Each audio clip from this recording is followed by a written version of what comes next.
So this evening also we have something very special. Before you buy one, none other than a founder director at CHH Makers and promoter of EduBirds. He's a national orator, expert of social intelligence, trainer and management speaker with an experience of more than 15 years. He has authored 2 books on understanding emotions and observing non-verbal behavior. So let's welcome Dr. Sandeep Atre.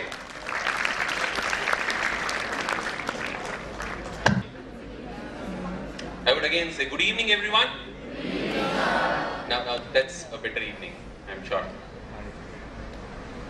आज का session मेरे बारे में इतना कुछ कहा जा रहा था, that I motivate or inspire and other things. But to be honest, मैं हमेशा से ये मानता रहा हूँ कि motivation और inspiration जो है वो बहुत ही short lived होता है, आता है और चला जाता है, लेकिन practical basics हमेशा रहते हैं. So what we'll discuss today are a lot of practical basics. छोटे ही सही लेकिन इंपॉर्टेंट बात है, क्योंकि मैं हमेशा से मानता आया हूँ कि इंसान बड़ा तब नहीं होता है जब वो बड़ी बड़ी बातें करने लग जाए, वो बड़ा तब होता है जब वो छोटी छोटी बातें समझने लग जाए. इसलिए आज हम बहुत छोटी छोटी बातें डिस्कस करेंगे, बहुत इंपॉर्टेंट. लेडीज जेंटलमैन, आज मैं जो सिंपल से बेसिक्स आपसे डिस्कस करूंगा उसके पीछे बड़ा इंपॉर्टेंट प्रेमाइस है. विश्वनाथन आनंद एक बार अपनी वाइफ के साथ ट्रैवल कर रहे थे एयर में. आप सब जानते हैं विश्वनाथन आनंद कौन है, कौन सा स्पोर्ट? ब्रिलियंट. विश्वनाथन आनंद एक बार अपनी वाइफ के साथ ट्रैवल कर रहे थे और उनके पड़ोस में एक और जो है वो सज्जन बैठे हुए थे. And that man said something very important. बातचीत करते करते उन्होंने अचानक विश्वनाथन आनंद की तरफ देखा और कहा, आप करते क्या हैं? तो विश्वनाथन आनंद ने कहा, जी मैं चेस खेलता हूँ. तो उन्होंने कहा, ग्रेट, मैं भी खेलता हूँ, पर आप काम क्या करते हैं? तो उन्होंने कहा, जी मैं चेस खेलता हूँ. तो उन्होंने कहा, हाँ वो तो है, लेकिन मतलब काम क्या करते हैं? तो उन्होंने कहा, साहब मैं चेस ही खेलता हूँ. तो उन्होंने चिढ़ के कहा, चेस खेलते हैं? आपने अपने आप को समझ क्या रखा है Viswanathan Anand? Look at the beauty. He had heard the name, but he had never seen the person. आज मैं आपको ऐसे ही कुछ पर्सन से मिलाऊंगा और वो सारी बातें जो आज हम करेंगे अगले करीब 25 मिनट में, आई एम श्योर आपने इसके पहले नहीं सुनी होंगी, ये मेरा यकीन है. आइए शुरू करते हैं आज का सेशन. चूंकि कहा जा रहा था कि मैं जो सेशन लूंगा वो कोई स्पेशल सेशन है, और इसीलिए आज के सेशन का जो टाइटल है वो मैं आपके सामने ले आऊं, वो है क्या? Nothing special. जी, what I am going to talk about today is nothing special. देखते हैं वो सच में स्पेशल है भी है. मैं आपको उस पहले इंसान से रूबरू कराना चाहता हूं जिसके बारे में बात कर रहा हूं, लेकिन उसके पहले मैं आपको एक आदमी की बीए बैचलर ऑफ आर्ट्स की मार्कशीट दिखाना चाहता हूं. बैचलर ऑफ आर्ट्स की मार्कशीट ध्यान से दिखेगा, because it will change a lot about what you think about this man. आइए मार्कशीट देखें. Subject marks, English 56 marks, Sanskrit 43. लोग कहते हैं संस्कृत स्कोरिंग सब्जेक्ट होता है. History 56, maths 61, philosophy 45, and percent total 52.2%. क्या आपने मार्कशीट ध्यान से देख ली? यस और नो? प्लीज यस और नो तो बोल दीजिए. Yes, great. अब जरा ध्यान से इन 2 चीजों पर फोकस कीजिएगा. फिलोसॉफी 45. याद रखिएगा ये बात, इसलिए याद रखिएगा क्योंकि ये मार्कशीट है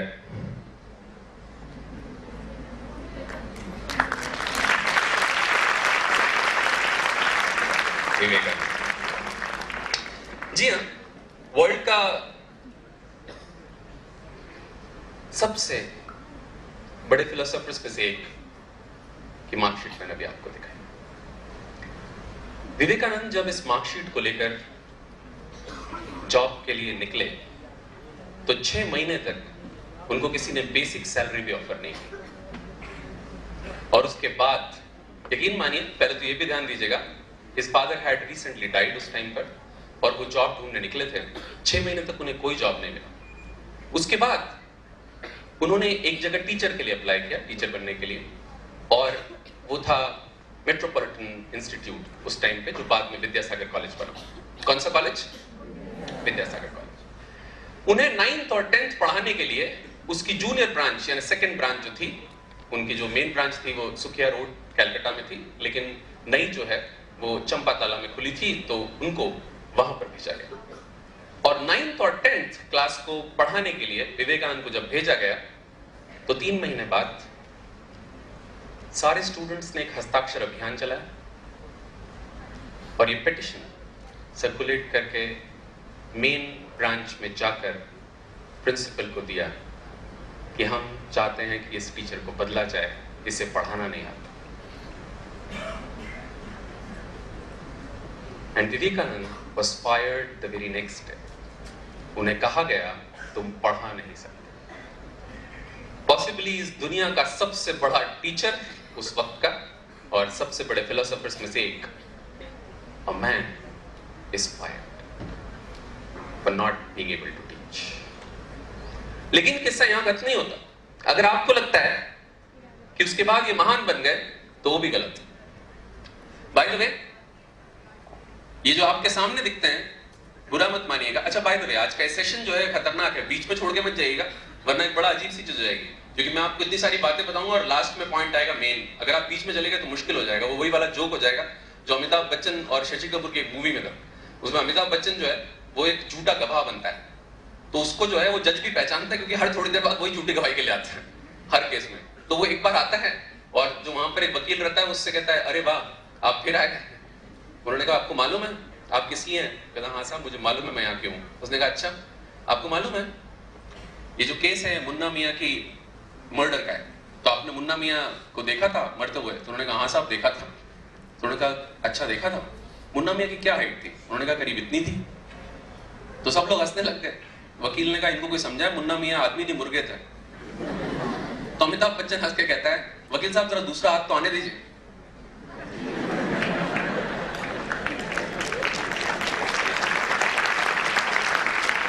तो बड़ा खतरनाक है ये आज का सेशन। अगर आप बीच में छोड़ के चले गए तो उसके लिए मैं जिम्मेदार नहीं हूं, है ना। मैं वापस आऊं उस पॉइंट पे। ये जो सामने आपको दिख रहा है विवेकानंद, आप में से शायद बहुत कम लोगों को मालूम होगा, he was a heavy smoker of tobacco. That's true. आपको मालूम है इस आदमी को नींद नहीं आती थी, इंसोम्निया की बीमारी थी। आपको मालूम है इस आदमी को माइग्रेन हेडेक होता था, स्पेशली उनके फादर की डेथ के बाद, और ये उठ नहीं पाते थे कई दिनों तक जब एक बार सो जाते थे, क्योंकि इतनी मुश्किल होती थी। इनको एक आंख से दिखता नहीं था, दाईं आंख से, डायबिटीज की वजह से। इनको हार्ट की प्रॉब्लम थी, इनको लीवर प्रॉब्लम था, इनको गॉल स्टोन की प्रॉब्लम थी, इनको सी सिकनेस थी, मोशन सिकनेस, स्पेशली सी में ये ट्रैवल नहीं कर पाते थे। महाराजा खेतरी को इनको फर्स्ट क्लास का टिकट देना पड़ता था, क्योंकि जब भी ये ट्रैवल करते थे ट्रेन से तो 20-20 बार 25-25 बार टॉयलेट जाना होता था। इन्हें इंडाइजेशन की प्रॉब्लम थी, ये हमेशा थके हुए रहते थे, ये चिड़चिड़े रहते थे।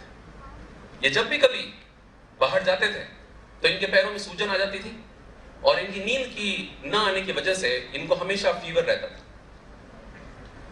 लेडीज एंड जेंटलमैन, ये जो आदमी आपको सामने दिख रहा है, ये वही विवेकानंद है जिसके बारे में आपको बताया नहीं चाहता। लेकिन प्लीज अभी दूसरा हाथ आने दीजिएगा।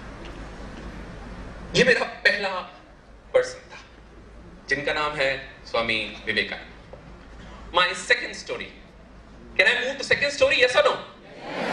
Great. So let me introduce the second person to you. An interview.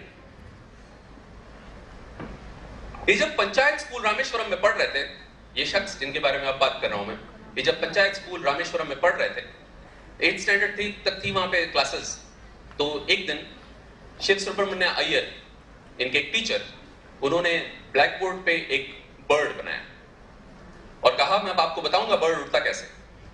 40 लोगों की क्लास को वो 40 मिनट तक बर्ड कैसे उड़ता है ये पढ़ाते रहे। पढ़ाने के बाद उन्हें पूछा कितने लोगों को समझ में आया। 40 में से सिर्फ 10 लोगों ने हाथ उठाया। उन्होंने कहा हमें समझ में आया, बाकी 30 ने हाथ नहीं उठाया। ये जिस शख्स की बात मैं कर रहा हूं उसकी तरफ देख के मिस्टर अय्यर ने कहा, तुम्हें समझ में आया? उसने कहा, नहीं साहब, बिल्कुल समझ नहीं आया। उसने कहा, कोई बात नहीं, मुझ में ही खोट होगा। एक अच्छा टीचर चीजें अपने ऊपर ले लेता है। शाम को वो बीच पर इन 40 स्टूडेंट्स को ले गए मिस्टर अय्यर, और वहां ले जाकर बर्ड किस तरह से एयर से लिफ्ट क्रिएट करता है और किस तरह से उड़ता है ये पूरा बताया। ये बताने के बाद जब ये पूरी कहानी सुनाई जा रही थी, उस दिन इस लड़के ने सोच लिया था कि वो बड़ा होकर पायलट बनेगा। इस लड़के ने ग्रेजुएशन कंप्लीट किया मद्रास इंस्टीट्यूट ऑफ टेक्नोलॉजी से, और उसके बाद Hindustan aeronautics limited, yes Hindustan aeronautics limited, Bangalore में जाके ट्रेनिंग शुरू की। उस टाइम इसके पास 2 सिलेक्शन प्रोसेस का ऑफर आया जो उसने क्लियर की थी शुरुआत में। एक थी department of technical development and production, DTDMD, ministry of defence की, और दूसरी इंडियन एयरफोर्स की, जो उसका ख्वाब था, हमेशा से पायलट बनना चाहता था उस दिन के बाद। लेडीज एंड जेंटलमैन, जो मिनिस्ट्री ऑफ डिफेंस का इंटरव्यू था वो दिल्ली में था और इंडियन एयरफोर्स का देहरादून में। इसे तय किया पहले दिल्ली जाएगा, उसके बाद देहरादून। जब दिल्ली गया तो जो सिलेक्शन प्रोसेस थी मिनिस्ट्री ऑफ डिफेंस के DTDMD की, उसने बड़े अच्छे से क्लियर की। उसको यकीन था कि उसका सिलेक्शन इसमें हो जाएगा। उसके बाद वो कहां गया? देहरादून। जब वो देहरादून पहुंचा तो वहां जाके उस पूरी सिलेक्शन प्रोसेस फोर्स की डिबेट थी, डिस्कशन थे और इंटरव्यू था। जिंदगी में वो पहली बार इंटरव्यू दे रहा था। 250 लोग वहां आए थे, 25 शॉर्टलिस्ट हुए इंटरव्यू के लिए और 25 में से 8 सिलेक्ट हुए। उसका नंबर 9 था। वो स्टैंड बाय पे था और एक ही मुमकिन था कि जो बाकी 8 है उसमें से कोई मेडिकल में फेल हो जाए। लेकिन जिंदगी हर बार किसी फिल्म की तरह नहीं होती, 8 के 8 पास हो गए। और ये 9वां अपने ख्वाब को, बचपन से लिए गए ख्वाब को टूटता हुआ देखकर वापस गया। लेकिन डिप्रेशन की हद देखिए कि लड़का जब देहरादून से वापस दिल्ली जा रहा था, उस बीच में जब ऋषिकेश आया तो डिप्रेशन में ये वहीं उतर गया और उसने तय किया कि अब अगर ये पायलट नहीं बन सकता तो ये कुछ नहीं बनेगा। और ये ऋषिकेश में उतर के गंगा के तट पे पहुंचा और वहां जाकर चुपचाप खड़ा हो गया। 2 दिन ऐसे ही गुजर गए।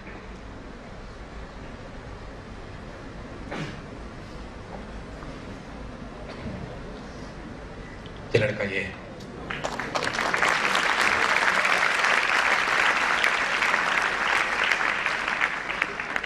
Can I move to my third story? Yes or no? I have 5 stories. उसके बाद सेशन सिर्फ 5 मिनट में खत्म हो जाएगा। I hope I can continue. Yes or no? Great. इसे बुलवाना नहीं, इसे कबूलवाना कहते हैं। I'm glad आपने कह दिया। आइए तीसरी स्टोरी की तरफ चलूं। ये तीसरी स्टोरी जो है वो एक लव स्टोरी है। नहीं, चौथी है। मैंने इसलिए कह दी ताकि अब तीसरे के बाद भी लोग रुके रहे। हाँ, आपका भरोसा नहीं, ठीक है, क्लियर। ये तीसरी स्टोरी एक क्रिकेटर के बारे में। किसके बारे में? एक क्रिकेटर के बारे में।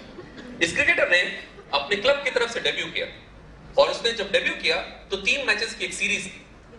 पहला मैच जब उसने क्लब में डेब्यू किया क्लब की तरफ से, तो पहले मैच में इसने गोल्डन डक बनाया। जो लोग क्रिकेट जानते हैं वो जानते हैं कि गोल्डन डक यानी आप पहली बॉल पे 0 पे आउट हो जाए। और जी हाँ, अनसेरेमोनियसली वो आउट हो गया और वापस चला गया। दूसरे मैच में उसने कहा कोई बात नहीं, जिंदगी में वापस मौका मिलता है। दूसरी बार जब वो वापस आया दूसरे मैच में वो फिर आउट हो गया, इस बार छठी गेंद पर फिर 0 पे आउट। पहला मैच गोल्डन डक, दूसरा match duck again if not golden, और फिर तीसरा मैच में उसने 1 रन बनाया। उसके बाद वो 10 यानी डबल डिजिट तक पहुंचा भी नहीं और आउट हो गया।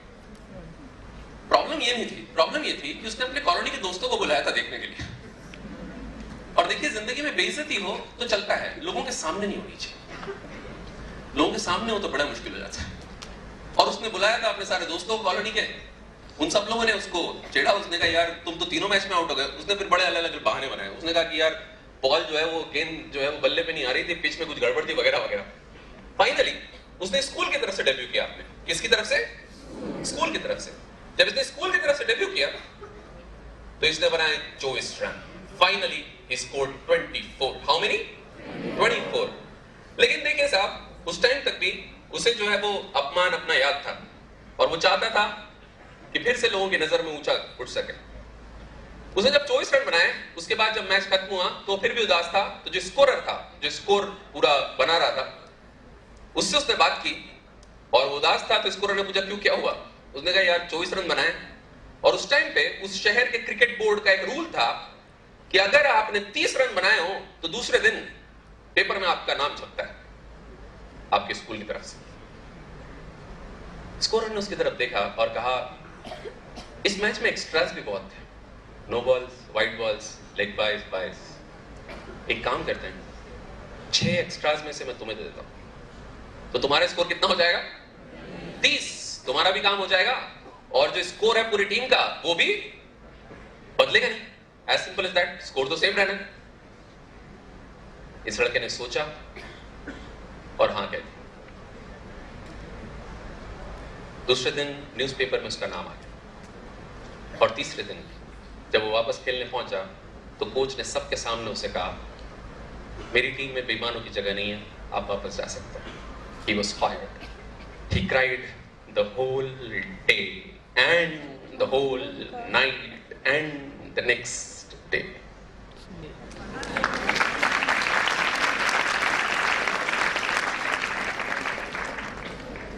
मेरी चौथी कहानी क्या है आप जानते हैं?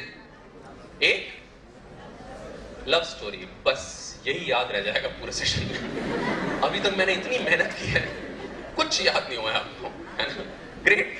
मेरी चौथी स्टोरी, जो चौथी स्टोरी है वो भी किसी बड़े इंटरेस्टिंग पर्सन के बारे में। ये जो मैं कुछ कह रहा हूं ये दूसरे हाथ तक वेट कीजिएगा। A set of unique meetings, an important one. Ladies and gentlemen, मैं जिस आदमी की बात कर रहा हूं उसके पहले उसकी बात करूं जिससे लव स्टोरी थी। एक लड़की, इस लड़की को उसका फ्रेंड जो है वो अक्सर बुक्स दिया करता पढ़ने को। क्या दिया करता था? बुक्स। उन बुक्स पे एक नाम लिखा रहता था। वो जो नाम था वो उस लड़के का, जो उस लड़की का फ्रेंड था, उसके दूसरे एक और लड़के फ्रेंड का था। लड़की बड़ी इंप्रेस हो गई, देखा बुक्स पढ़ने के बहुत फायदे होते हैं। मुझे यकीन है आपको ये फायदा ज्यादा अच्छा लगा, तो बड़ा गजब का हुआ। वो बड़ी इंप्रेस हुई, उसने कहा कि यार ये बुक सारी इस तीसरे लड़के की है। उन्होंने कहा चलो ठीक है। एक बार वो जो कॉमन फ्रेंड था उनका, जिसका नाम प्रसन्ना था, क्या था? प्रसन्ना ने कहा कि ये जो मेरा फ्रेंड है उसने हम सबको बुलाया है मिलने के लिए, तो आप चलोगे? तो लड़की ने कहा हाँ बिल्कुल चलते हैं। वो गए, साथ में थोड़ी बहुत चाय कॉफी पी। उसके बाद उसने कहा डिनर पे आप सब लोगों को मैं इनवाइट करता हूं। उस लड़के ने कहा, उसने पहले नानुपुर किया, उसके बाद उसने परसिस्ट किया और ये लोग सब लोग डिनर साथ में। दूसरे दिन उस डिनर के दौरान उस लड़की ने ऐसे ही कह दिया था कि मैं दूसरे दिन जो है वो इस जगह पे जाऊंगी इतने बजे। तो उतने बजे ये लड़का जो है वो बस स्टॉप पे पहुंचा और उसके बाद उनके फ्रेंडशिप शुरू हुई। इस सब से कुछ मत सीखिएगा। मैंने कहा पता चला जब ये लोग वहां मिले उसके बाद ये लोग फ्रेंड्स बने, बातचीत होती रही। होने के बाद एक दिन इस लड़के ने उस लड़की को कहा मेरा कद 5 फीट 4 इंच है, मैं लोअर मिडिल क्लास को बिलोंग करता हूं, मैं तुम्हें जिंदगी में कोई लग्जरीज नहीं दे सकता, और जैसा मेरा नेचर है उसके हिसाब से हम कभी अमीर होने भी नहीं वाले, और हाँ इसके अलावा मैं तुमसे फिर भी शादी करना चाहता हूं। शादी करोगी? अभी कोई फिल्म तो है नहीं कि वो कहते कि हाँ बिल्कुल करूंगी, ऐसा नहीं होता। उसने कहा अगर माँ बाप माने तो। वो हुबली की रहने वाली थी, वो हुबली वापस गई। जब वापस गई तो वहां जाकर उसने अपने पेरेंट्स से बात की। माँ ने कहा लड़का जो है जैसा तुमने बताया अच्छे परिवार का है, पढ़ा लिखा भी है, लेकिन पिताजी को बड़ा इनकार था। पिताजी ने कहा नहीं साहब, पहले मैं मिलना चाहूंगा, मुझे नहीं लगता है शादी अच्छी। लड़की ने कहा मुझे यकीन है जब आप मिलेंगे तो पक्का इंप्रेस होंगे, क्योंकि वो बड़ा सिंपल है, बड़ा सिंसियर है, सोबर है और स्टेबल है। तो फिर तय हुआ कि पूना में एक दिन उस लड़के को बुलाया जाए और लड़की और उसके माँ बाप जो है वो उस लड़के से मिले। कहां पे? पूना। हाँ मैं पता कर लेता हूं, पता चलेगा। जब वो उस दिन 10 बजे सुबह मीटिंग रखी गई तो 10 बजे डॉट ये माँ बाप और बेटी वहां पहुंच गए। ये लड़का ठीक 12 बजे आया। कितने बजे? 12 बजे आया, एक ब्राइट रेड सुर्ख लाल शर्ट पहन के, ऐसा कि टमाटर शर्मा जाए। जब पिताजी ने लड़की के उससे पूछा तुम जिंदगी में क्या बनना चाहते हो, तो उसने कहा मैं तो कम्युनिस्ट पार्टी में पॉलिटिशियन बनना चाहता हूँ। उन्होंने फिर लड़की को देखा, ये क्या हो रहा है? उन्होंने पूछा अच्छा तो अभी कहाँ जॉब कर रहे हो? उन्होंने कहा नहीं साहब जॉब छोड़ दिया है, एक जगह रिसर्च असिस्टेंटशिप कर रहा हूँ। उसने कहा बहुत अच्छे, और अगर ये सब नहीं हुआ तो आगे जाके क्या करोगे लाइफ में? उसने कहा तब मैं एक अनाथालय खोलूंगा। पिताजी ने कहा सवाल ही नहीं उठता, a big no. Ladies and gentlemen, the man I have been talking about is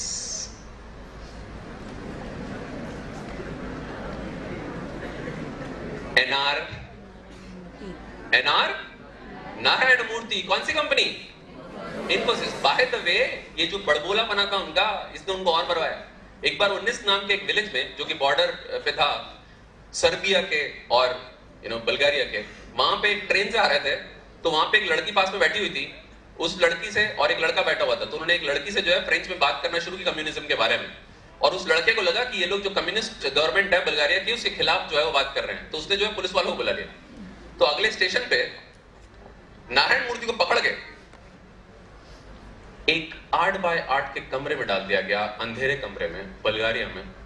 वहां पे एक 8 बाय 8 के कोल्ड स्टोरेज वाले कमरे में डाल दिया गया, जहां कोई खिड़की नहीं थी, जहां पर सिर्फ एक छेद था टॉयलेट के लिए। 72 घंटे तक उनसे कोई बातचीत नहीं की गई, कोई नहीं आया। नारायण मूर्ति कहते हैं मैंने उस दिन तय कर लिया था कि शायद मैं यही मर जाऊंगा। 72 घंटे तक पानी तक पीने को नहीं दिया गया। उसके बाद आंखों में पट्टी बांध के बाहर लाया गया, इस्तांबुल ले जाया गया, इस्तांबुल के बाद वहां से छोड़ दिया गया क्योंकि इंडिया एक फ्रेंडली कंट्री है। उस दिन उन्होंने तय कर लिया कि मैं कम्युनिस्ट पार्टी तो नहीं बनूंगा, मैं अब सोशल कैपिटलिज्म नाम के कॉन्सेप्ट पे काम करूंगा। लेडीज एंड जेंटलमैन, ये मेरा चौथी स्टोरी थी। Can I now continue with the last story? Yes or no? Yes. Great. So here comes the last story, and I think one of my favorite ones. And it is not a story actually, it is a confession. Confession समझते हैं आप? Confession मतलब जब आप किसी चीज को स्वीकार लेते हैं। अब ये लाइन पढ़िएगा, ये लाइन एक बहुत इंपॉर्टेंट लाइन। ये लाइन कहती है, I have been full of lust and could never escape unclean sexual thoughts or dreams. That permanent part of me is not to be despised, but all that I have achieved is in spite of this weakness. ये आदमी अपनी जिंदगी भर इस guilt में रहा कि ये कभी इस चीज के बारे में सोचना बंद नहीं कर सका। Ladies and gentlemen, the man is Mohandas Karamchand Gandhi.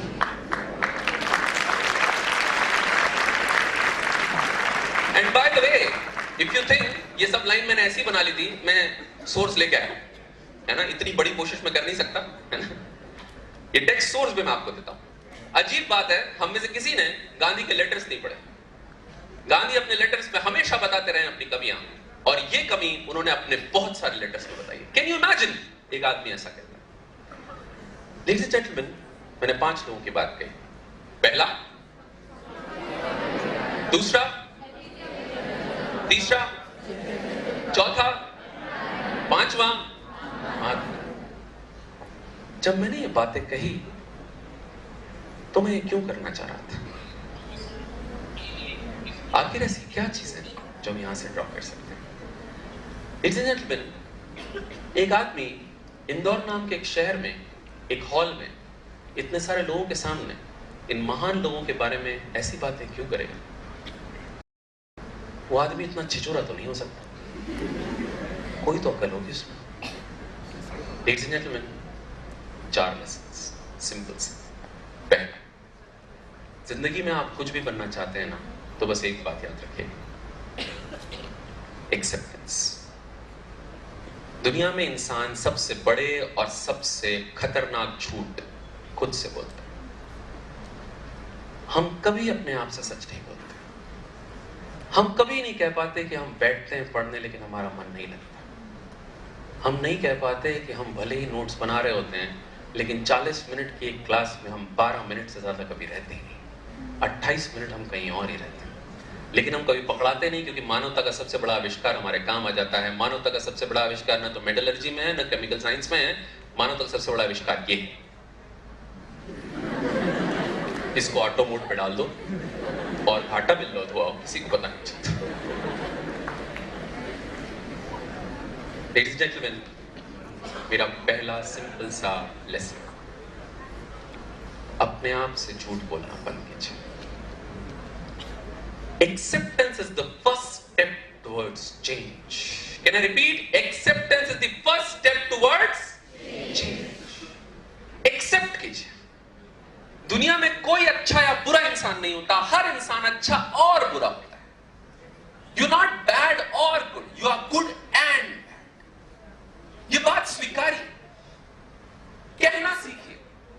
ऐसा नहीं कि फेसबुक पर डाल दीजिए, लेकिन बैठिए अपनी मम्मी के पास और कहिए मेरा मन नहीं लगता। अपने पापा के पास जाइए और कहिए मैं नर्वस हो जाता हूं लोगों के सामने। अपनी किसी टीचर के पास जाके कहिए मेरा ध्यान सेंशुअस चीजों की तरफ जा रहा है। ये कहना शुरू कीजिए।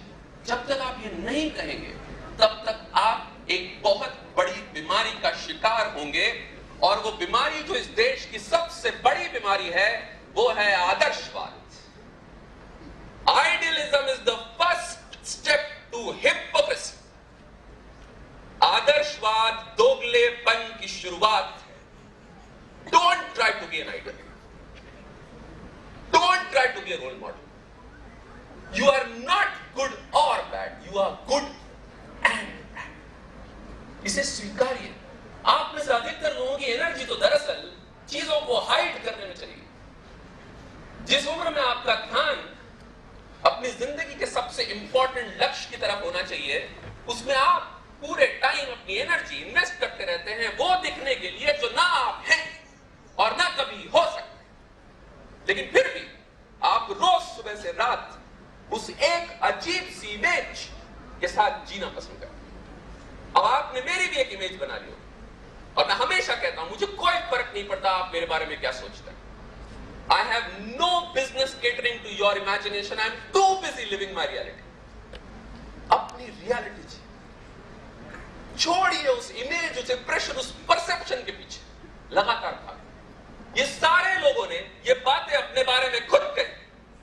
ये वो लोग नहीं हैं जो एक सड़े से ढाबे पे जाके थाली की फोटो खींच के फेसबुक पे डाल देते हैं। ये वो नहीं है जो एक जोक फॉरवर्ड करते हैं 5 लोगों और फिर कहते हैं कि इसमें ये लाइन हमने ऐड।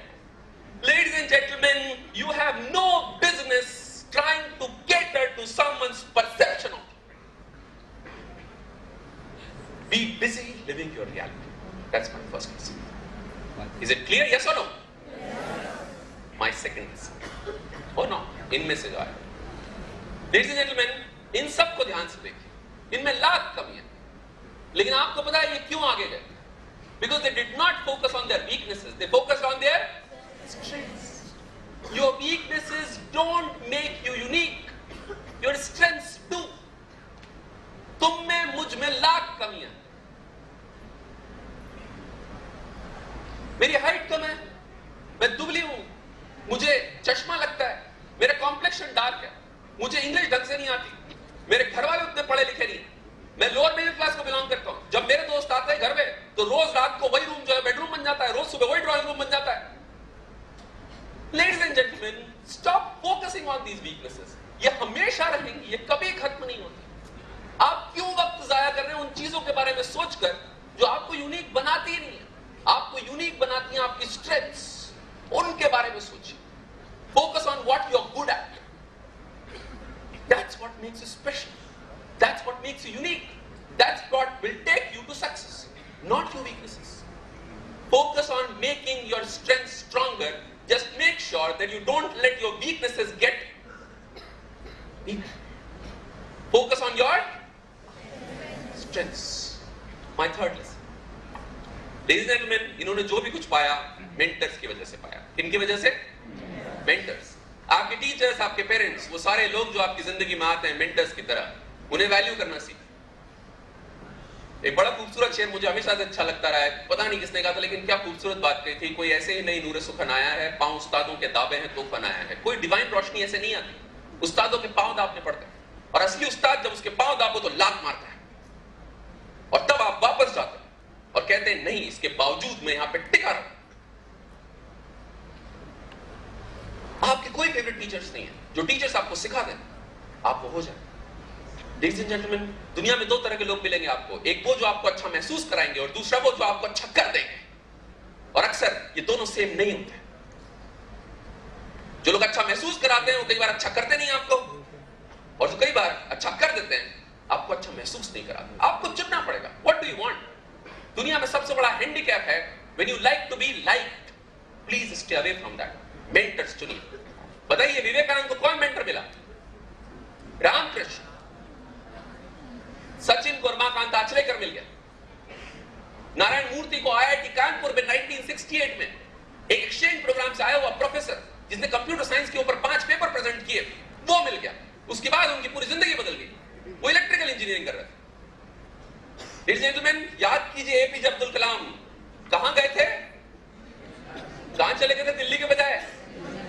ऋषिकेश। आपको मालूम है ऋषिकेश में क्या हुआ? जब वो वहां पहुंचे, मैंने कहानी वहां रोक दी थी। आप सुनना चाहेंगे आगे की कहानी सिर्फ 1 मिनट में? यस और नो? ऋषिकेश में वो इंसान एपीजे सुबह 6:30 बजे गंगा में नहाने पहुंचे। जब वहां से निकले तो वो इतने डिप्रेस थे कि उन्हें लगा बस मुझे कहीं जाना है। उन्होंने सामने एक हिल टॉप देखा, वो उसकी तरफ बढ़ने लगे। जब वो पहुंच के दूसरी तरफ गए तो वहां पे एक आश्रम था स्वामी शिवानंदा का। जब वो वहां पहुंचे तो आश्रम में गीता का पाठ चल रहा था। गीता के ऊपर अपना इंटरप्रिटेशन समझा रहे थे स्वामी शिवानंद। जब वो समझा रहे थे, वहां पर इतनी भीड़ में लास्ट रो में जाके बैठ गए एपीजे। उस लास्ट रो में जाके जब वो बैठे, जब गीता का वो इंटरप्रिटेशन जो समझा रहे थे स्वामी शिवानंद, जब वो खत्म हुआ, उसके बाद रोज शिवानंद 2 लोगों से पर्सनली मिलते थे उनकी प्रॉब्लम सॉल्व करने के लिए। लास्ट रो से लास्ट में बैठे हुए उस एक लड़के को 26 नवंबर 1958 में स्वामी शिवानंद ने इतनी दूर से कहा तुम आओ। एक फॉरेनर और एपीजे को बुलाया गया। एपीजे जब अंदर पहुंचे तो एपीजे से उन्होंने सीधे पूछा क्यों इतने दुखी हो?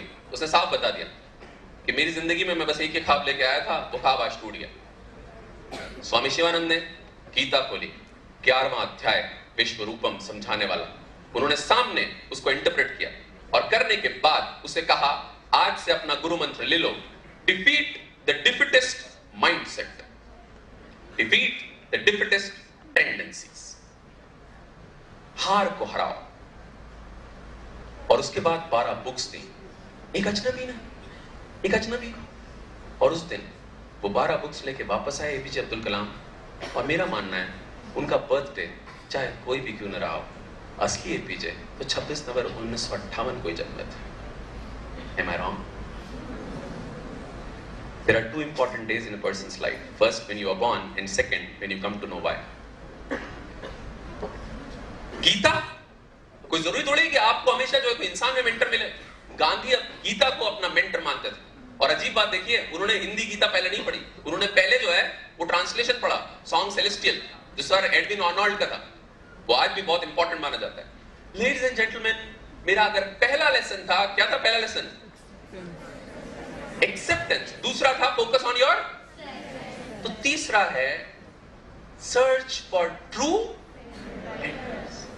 और चौथा और आखिरी, लेडीज एंड जेंटलमैन, इन चारों की, पांचों की एक बड़ी सिंपल सी खासियत है, इनमें कड़वाहट नहीं। जिंदगी अच्छे को कड़वा बना देती है, बिटर। हम लोग इकट्ठा करते रहते हैं अपने आसपास कि कहां हर्ट होने के लिए तैयार हो जाएं। अरे होइए हर्ट, नेचुरल है, लेकिन हर्ट रहिए मत। हर्ट होना अच्छा है, हर्ट रहना बुरा। मैं हमेशा कहता रहा हूं, बुरा मानना नेचुरल है, बुरा मान लेना अननेचुरल। दुखी होना नेचुरल, दुखी रहना अननेचुरल। मिस करना नेचुरल है, मिस करते रहना अननेचुरल। और आजकल तो हम लोग जो है बड़ी सिंपल सी बात करते हैं। हाँ इधर आओ भाई, बेटा इधर आओ तुम। हाँ तुम ही, तुम इधर जल्दी भाग के आओ, आ जाओ जल्दी जल्दी जल्दी जल्दी।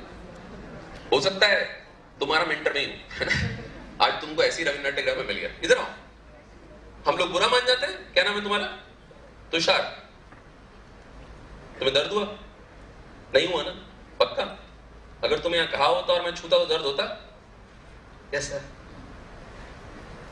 लोगों को दर्द किसी के छूने से नहीं, उनके घावों की वजह से होता है। बैठो। लेडीज एंड जेंटलमैन, हमारी एक आदत है अपने घाव, आजकल तो बड़ा गजब का है, हम लोग इतने बुरी हालत में इतने ज्यादा अंदर तक घुसे हुए रहते हैं कि हम ऐसे घाव ले लेके घूमते रहते हैं। छुओ छुओ, पहले तो छुआते हैं और फिर उसी में निकल लेते हैं। कभी कहीं साइकिल चोर पड़ रहा है, देखिएगा कितना लोग सूतते हैं उसको, और जिसकी साइकिल चोरी होती है वो तो सूत ही नहीं पाता उसको। बाकी सब लोग जो सड़क के लोग उतर के मारते हैं उसको। सुनील धाड़, सुनील धाड़, वो कहता अरे मेरा नाम नितिन है, वो कहता क्या बात है, गुस्सा तो सुनील का निकाल रहे, निकाल लेते हैं। लेडीज एंड जेंटलमैन, कड़वाहट खत्म कीजिए, बिटरनेस कम कीजिए। इस देश को एक आदमी ने बर्बाद कर दिया, 2 जनरेशन इस देश की बर्बाद कर दी। मैं हमेशा शेयर करता हूं, उस आदमी को अगर मुझे मौका मिला तो मैं सबके सामने खड़ा होकर जलील करूंगा। उस आदमी का नाम है अमिताभ बच्चन। अमिताभ बच्चन द पर्सन नहीं, वो तो अमेजिंग आदमी है, अमिताभ बच्चन द एक्टर। उस एक्टर ने विजय नाम का एक कैरेक्टर प्ले किया 28 पिक्चरों में, और उसने इस देश को बर्बाद कर दिया। उसका एक ही काम था, बदला लेना। वो बदला ही लेता रहता था, हर किसी से बदला ही लेता था। आपको याद नहीं, जाओ पहले उस आदमी का साइन लेके आओ जिसने मेरे हाथ पे लिख दिया था तेरा बाप चोर है। अबे उसने 25 साल पहले लिखा था, तू आज तक पढ़ रहा है। टैटू मरवा लेता, हाथ पुतवा लेता, फिलिस्तीन की शर्ट पहनने लग जाता, रोज पढ़ता है, शर्म नहीं आती। उसने एक बार लिखा था तो रोज पढ़ रहा है। तेरे पिताजी उसको तो फिर भी माफ करते, तेरे को तो पक्का नहीं करेंगे। क्या पागलपन चल रहा है? मान, तूने 5 साल पहले कहा था मैं किसी काम का नहीं हूं, देख आज मैंने सीए में टॉप किया। अच्छा, मम्मी भी स्मार्ट हो कहती मैंने ऐसा कुछ नहीं कहा। क्या बेवकूफ है, ऐसा क्यों कहूंगी मैं? तो बड़े अजीब लोग हैं, बदला ही लिए जा रहे हैं, पागल लोग हैं। मैं सबकी आंखों में साबित कर, किसकी आंखों में साबित कर दिया? जब तक सिखाए साबित करने जाएगा तब क्या पागल हो गया? इन सब में कोई कड़वाहट नहीं। They were resolute. The same opportunity makes somebody revengeful and makes somebody resolute. Same. ये resolute हो गए। Ladies and gentlemen, इस चौथे लेसन को एंड करता हूं और अपने सेशन को भी एंड करता हूं मेरी फेवरेट स्टोरी से। स्टोरी नहीं, मैं बहुत हाइपोथेटिकल स्टोरी में नहीं रखता, बहुत सिंपल से प्रैक्टिकल बात है। सुनिएगा ध्यान से बिफोर वी एंड। जेडी विदर्स्पून, क्या नाम है? जेडी विदर्स्पून। एक बार फिर से बोलिएगा, जेडी विदर्स्पून। जेडी विदर्स्पून। जेडी विदर्स्पून यूके की और उस साइड ऑफ द वर्ल्ड की बहुत बड़ी पब चेन है। पब चेन है तो सच। 1.3 बिलियन पाउंड्स की बहुत अमेजिंग बड़ी सी पब चेन। 30,000 से ज्यादा लोग काम करते हैं वहां पे। सुनिएगा ध्यान से, जेडी विदर्स्पून के जो फाउंडर है, फाउंडर समझते हैं आप, जिसने स्टार्ट किया, जो फाउंडर है जेडी विदर्स्पून के, उसको बचपन में उसके टीचर ने उसके मां बाप के सामने ये कहा था कि ये लड़का कभी कुछ नहीं बन पाएगा। उस लड़के ने 1.3 बिलियन पाउंड की एक अमेजिंग सी बड़ी चेन आज पैदा की, 30,000 से ज्यादा लोगों को एम्प्लॉयमेंट दिया। उस आदमी ने ये बात साबित करके दिखाई कि वो टीचर गलत था। मुझे बताने की जरूरत नहीं है कि उस लड़के का नाम क्या था। उस लड़के का नाम था जेडी विदर्स्पून। नहीं साहब, उसका नाम तो टिम मार्टिन था, जेडी विदर्स्पून तो टीचर का नाम।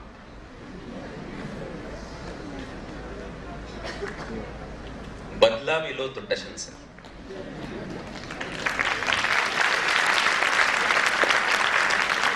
Bye the way, JD Witherspoon teacher का नाम था और वो टीचर शराब के खिलाफ था।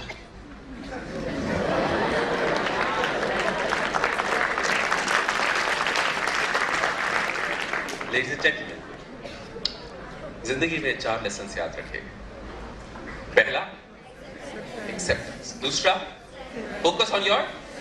तीसरा, search for your mentors. And चौथा, become resolute. Don't become revengeful, don't become bitter. Ladies and gentlemen, I hope you learned and enjoyed. Yes or no? Yeah. Thank you so much. Have a great time.